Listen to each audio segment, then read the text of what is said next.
This year marks my 65th birthday, and I go by the name Aurora Morgan. Currently, I reside with my retired husband, a kind and caring man with whom I've shared a long and supportive companionship. Together, we are blessed with 2 children, Henry and Caleb, both happily married. However, our home has begun showing signs of age, prompting us to contemplate renovation. We decided that if we were to embark on this refurbishment journey, it would be practical to live temporarily with our eldest son, Henry, and his wife. Upon contacting Henry and proposing the idea, he expressed hesitancy over the phone. Apparently, the thought of us cohabiting didn't sit well with him or his wife, Hannah. Despite their reservations, we insisted on including a room for us in the renovation plans. Upon sharing this with Henry over the phone, he was audibly hesitant, expressing concern about the challenges of living together. Hannah, his wife, vehemently opposed the idea. Eventually, we decided to drop the suggestion, acknowledging that it might not be the best arrangement. Following this conversation, I shared the details with my husband, who remained optimistic.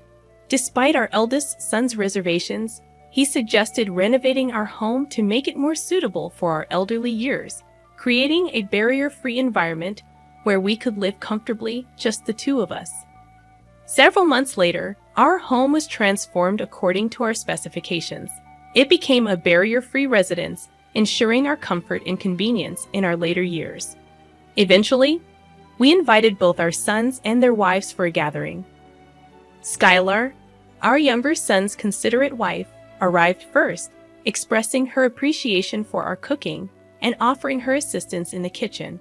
However, when Henry and Hannah arrived, their attitudes were less than pleasant. They made themselves at home on the sofa, demanding tea as if they were the hosts. Despite their disrespectful behavior, we tried to maintain a peaceful atmosphere. During the meal, Henry, appearing irritated, broached the subject we had gathered to discuss. As he spoke, he dropped a bombshell, a recent lung cancer diagnosis. While Caleb and Skylar were visibly shocked, Henry and Hannah's expressions remained unchanged. As the gravity of the situation sank in, Caleb inquired about the current status of the cancer diagnosis, his voice trembling with concern. The response was delivered calmly, leaving us all to contemplate the challenges that lay ahead in the coming weeks. I faced the harsh reality of being admitted to the hospital, knowing that cancer had already spread throughout my body. The doctors, with somber expressions, delivered the devastating news. I had only 6 months left to live. As Skylar tried to hold back tears, I bit my lower lip. Henry, seemingly detached, remarked about my aging, as if it were happening to someone else. Hannah nonchalantly responded, "Well, you can't beat age, can you? My uncle died suddenly from stomach cancer." Their callous statements infuriated me, and I couldn't help but raise my voice, urging them to stop. Skylar and Caleb attempted to calm the situation, assuring that they would take care of Mom in my absence. As the eldest son and his wife appeared preoccupied with their phones, seemingly indifferent to the gravity of the situation, my spouse, with a calm demeanor, requested our children to look after Aurora in the coming months. Caleb and Skylar reassured us, but the eldest son and his wife barely acknowledged the request. The meeting concluded after lunch, and I walked outside to bid farewell to Caleb and Skylar, as Henry and Hannah had hurriedly departed. Despite the difficult circumstances, Caleb encouraged me to keep going, assuring their continued support. However, there was an unspoken tension between us and the eldest son's family. The following week, I opted for palliative care over surgery and chemotherapy, leading to my admission to the hospice. Caleb and Skylar diligently accompanied me every day, providing transportation and nursing care. Unfortunately, the eldest son and his wife never visited, even as my health deteriorated over 5 months. Fearing for my life, I implored my eldest son and his wife to attend, but their dissatisfaction was apparent. During their brief visit, Henry showed no compassion, avoiding any interaction with me. In less than 10 minutes, they hastily left, citing work commitments. After they departed, I noticed Hannah had forgotten her jacket. As I tried to return it, I overheard their callous conversation in the corridor. Hannah questioned the fate of the inheritance, while Henry grinned at the prospect of financial gain from the house refurbishment. Their focus was on the potential windfall rather than the imminent loss. Unable to bear the heartlessness of their conversation, I returned to the patient room. 2 weeks later, my husband passed away suddenly, leaving behind a family marked by indifference and greed. I'm up beside my husband for an extended period, finding solace in Caleb and his wife, Skylar, who were there to console me. With their support, I managed to assume the role of the primary mourner and successfully led the funeral proceedings.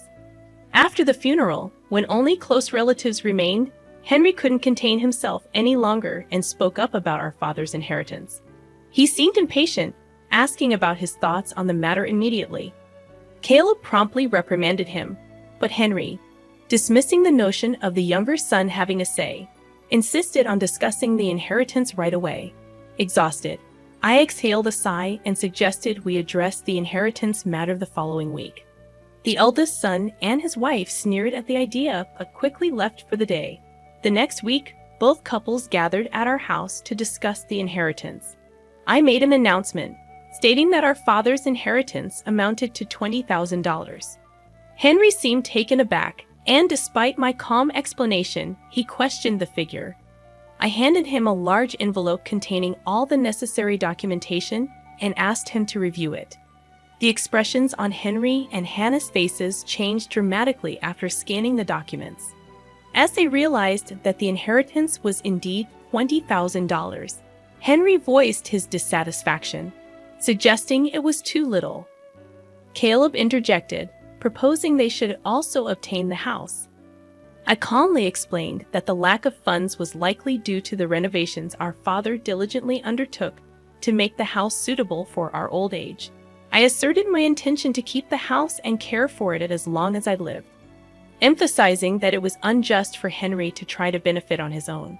Henry looked intense, as if ready to confront me, but Caleb intervened, holding him back. Caleb reminded Henry of our father's concern for me until the end. Despite my offer to divide the inheritance fairly, the eldest son and his wife persisted, suggesting that if they didn't want it, they should hand over their portion to them.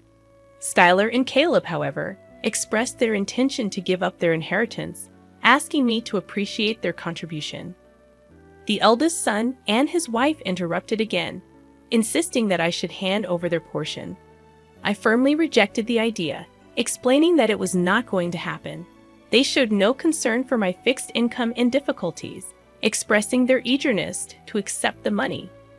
In response, Caleb reprimanded them, calling them scumbags and urging them to respect their elderly parents. Despite Caleb's admonitions, the eldest son and his wife remained unapologetic, implying that the elderly should keep to themselves and attend only weddings and funerals. It was a bitter moment, leaving a sour taste in the air. I lowered my head and clenched my fists, absorbing the hurtful remarks. Not only did they desire my husband's absence, but they also complained about the inheritance. To add insult to injury, they referred to me as a parasite. I couldn't fathom where I had gone wrong in raising them. Tears welled up, but I composed myself and addressed Henry and the others calmly. "I've heard what you're saying.